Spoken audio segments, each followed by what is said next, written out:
Hello everybody and welcome back. Welcome back to Challenge Fatty. Now, this one's going to be difficult. This one, well, it's going to be incredibly simple actually. What am I talking about? Roll credits.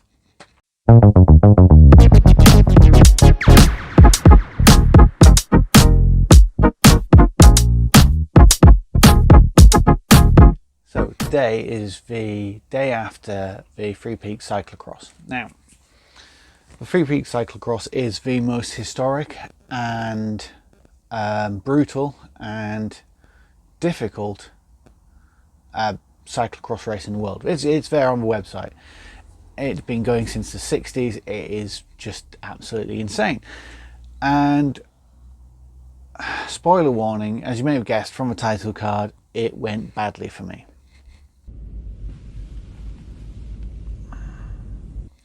Now, I tried to train. This whole channel is kind of fat guy do big events on minimal training, just throwing in a bit of training and doing this. So spoiler warning, I normally put this at the end. The answer is no. You can't do the Three Peaks Cyclocross on a bit of training. I did more than a bit of training.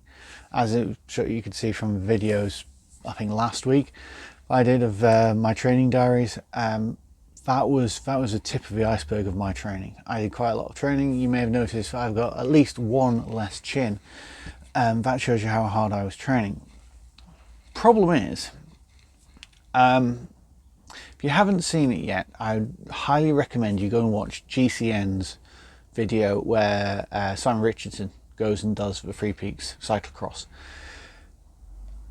It shows you some of the hills and it's got some lovely 3D graphics of the course, and that kind of gives you a rough idea of the scale of elevation involved. And I went and did the road sections. I did a little bit of investigation.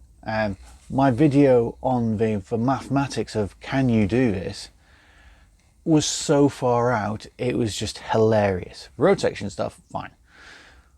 But yeah, so let's get to the actual core of the event. I turned up on Sunday morning, and the rain was incredibly heavy. You couldn't see the top of any of the mountains because they were under cloud cover, and it was quite ominous. It was quite scary. I sorted out my stuff, got ready, signed on, had a poo, fixed the bike, got put my race stuff on, pinned my number on, went for a poo, took some on my fluids, made sure I had the food on board, took an electrolyte thing, went for another poo, and then went to a start.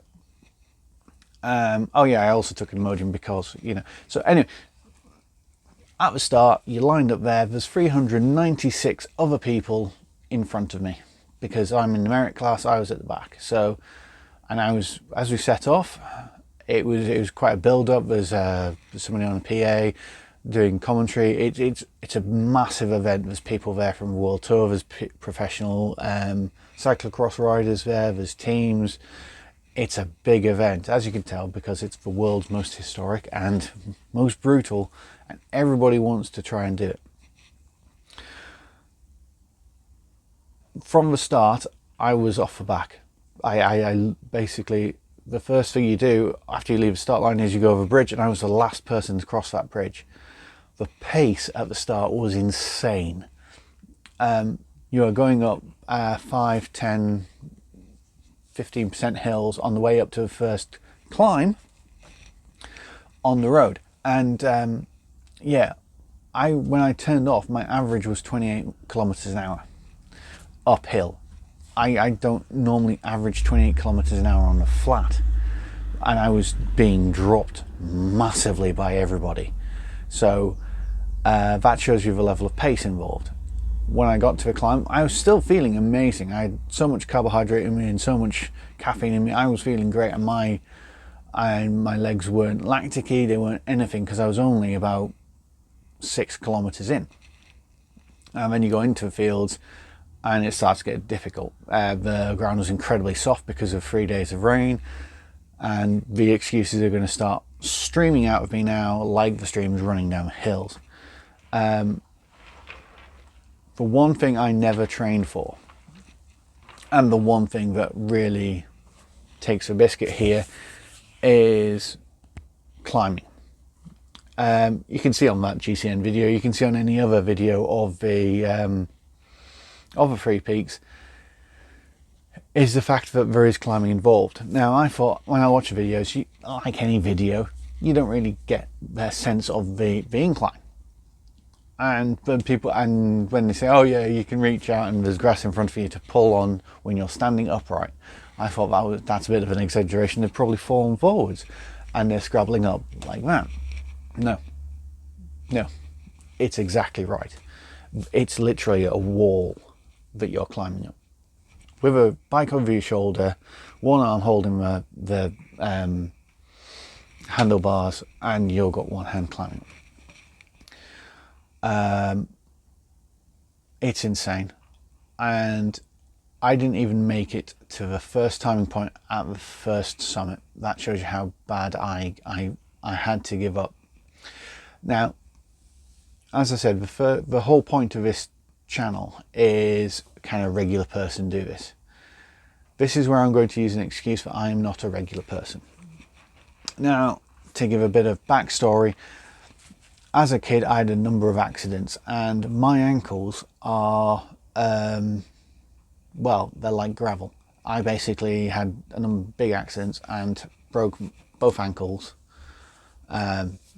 separately, but I've broken both ankles and the bones inside them didn't heal properly. And whereas if this is your leg, this is really hard to explain. This is your leg and this is your ankle. Most people's ankles can actually flex up, or the front of their foot can flex up because their ankle's free. My ankle basically will go down, but it won't come up past about there. So when you're trying to climb up a hill like that and your foot basically wants to kind of roll onto it and then do that, obviously your ankle's there.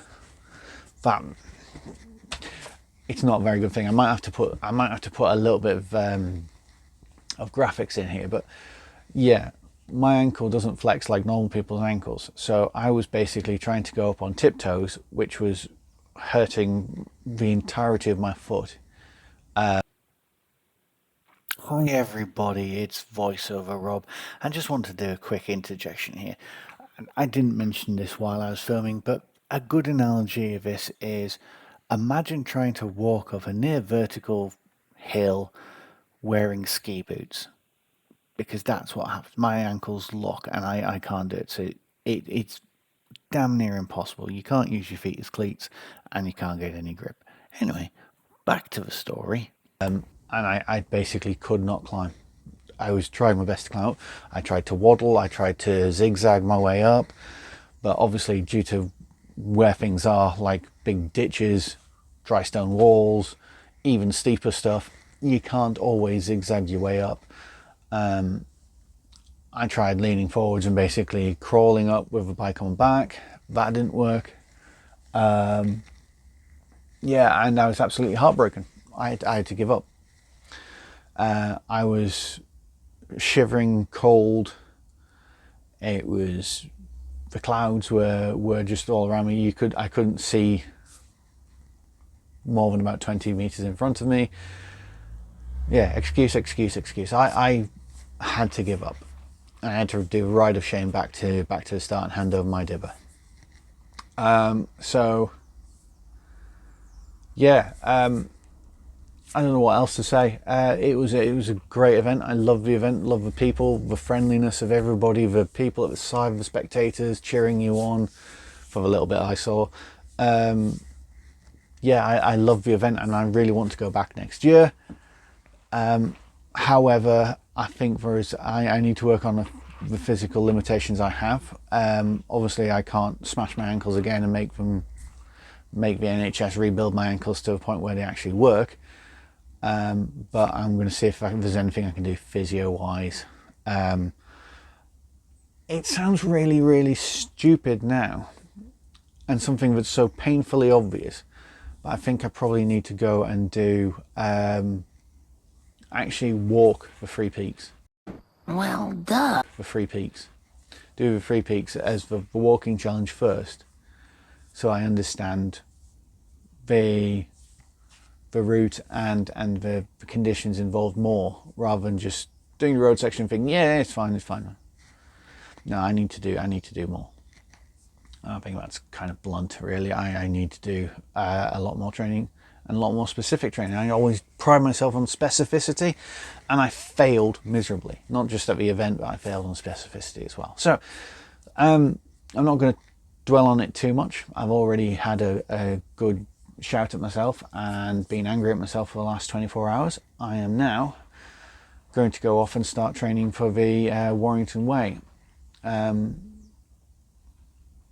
see how that goes. So, another short video, another whingy Rob.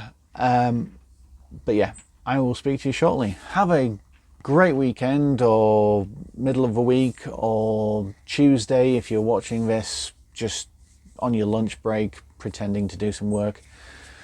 Yes, I know. Yes, Chris. Yes, you. I'm talking to you. So, yeah. Anyway, see you in the next episode. Cheers. Bye.